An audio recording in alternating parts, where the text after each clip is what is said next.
Assalamualaikum warahmatullahi wabarakatuh.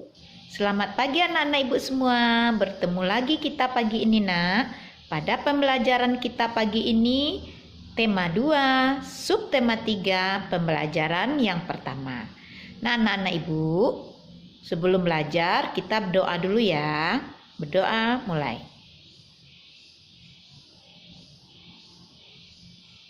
Doa selesai.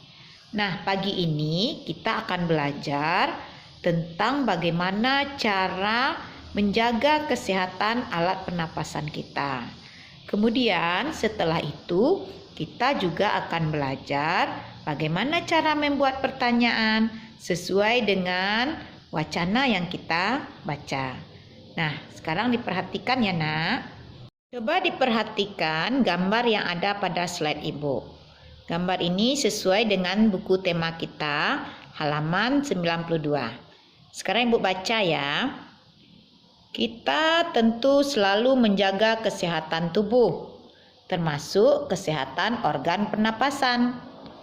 Namun, seringkali faktor lingkungan sangat besar mempengaruhi kesehatan kita. Seperti yang terjadi pada tahun 2015. Bencana kabut asap melanda sebagian wilayah Indonesia, terutama di Sumatera dan Kalimantan. Nah, pada bacaan berikut menyajikan bahaya kabut asap bagi kesehatan kita. Dari gambar bisa kita lihat betapa besarnya kabut asap sehingga dua orang yang ada pada gambar itu harus memakai masker untuk menghindari supaya jangan terhirup kabut asap. Nah, karena kabut asap itu sangat berbahaya bagi kesehatan pernafasan kita. Nah, kita lanjut ya. Sekarang kita lihat apa saja bahaya kabut asap bagi kesehatan kita. Nah, ada 9 macam bahaya kabut asap itu bagi kesehatan. Yang pertama, kabut asap dapat menyebabkan iritasi pada mata, hidung, dan tenggorokan.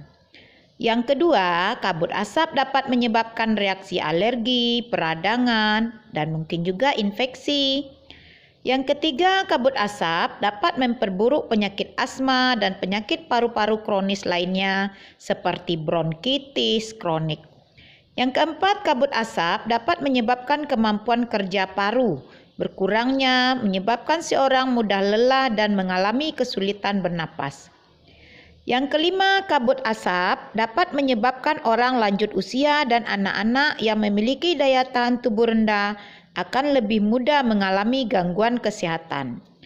Lanjut yang keenam, kabut asap dapat mengurangi kemampuan tubuh dalam mengatasi infeksi paru-paru dan saluran pernapasan. Yang ketujuh, kabut asap dapat memperburuk penyakit pernapasan yang sudah ada.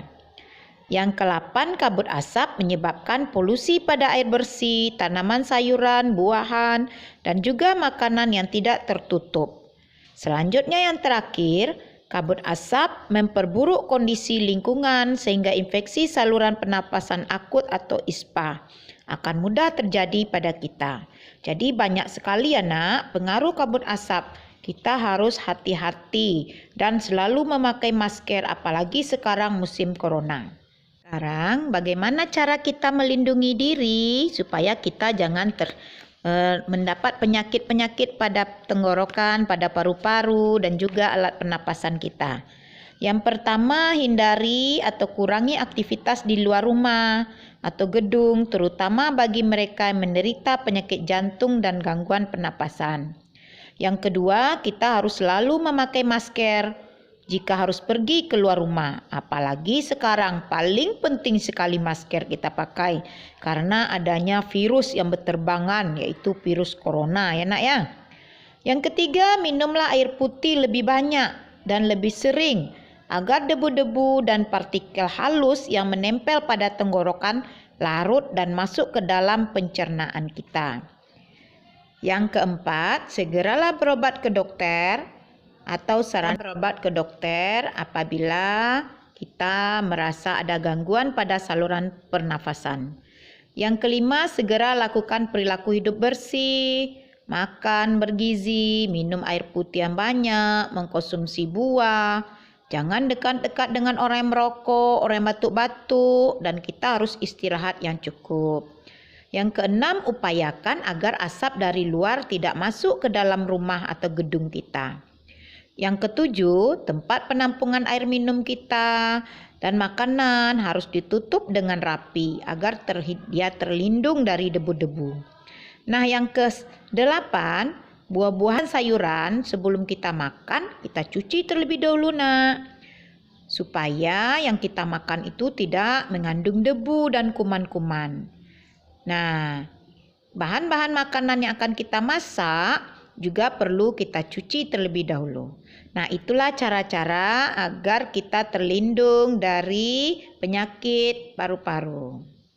Setelah anak-anak ibu membaca wacana itu dengan cermat, sekarang kita bisa membuat beberapa pertanyaan dari wacana yang kita buat itu. Dengan kata-kata apa, siapa, di mana, bagaimana, dan mengapa. Salah satu contoh adalah dengan kata apa. Apa penyebab kabut asap? Kita bisa menjawab, penyebab kabut asap adalah kebakaran hutan.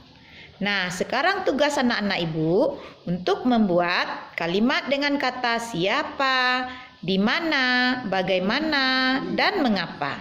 Selamat bekerja anak-anak ibu semua. Semoga menjadi anak-anak yang pintar dan selalu beribadah kepada Allah dan kita terhindar dari semua penyakit.